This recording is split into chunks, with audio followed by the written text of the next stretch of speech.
espabilar mooy lan espabilar mooy lan moom bi nga xamante ni moo gën a iduwaan ci wolof mooy góorgóorlu góorgóorlu mooy espabilar.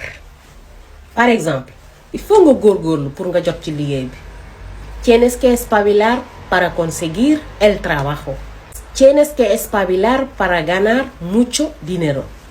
Il faut nga góorgóorlu pour am xaalis bu bari. Donc espabilar mooy góorgóorlu. D'accord?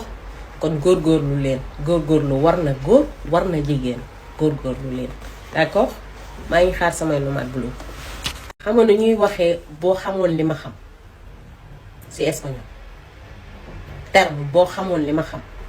Si supieras lo que sé. Si supieras lo que sé. boo ko bëggee wax ni ko boo xamoon li ma xam lépp danga naan ko si supieras todo lo que sé.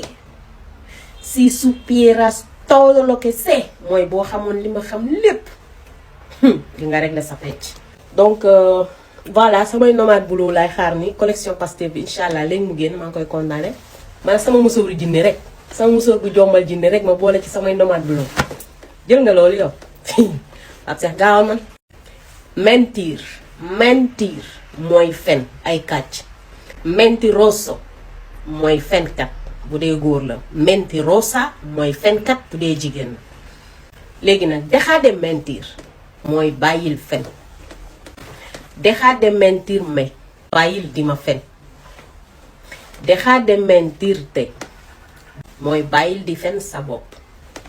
D'accord? Voilà.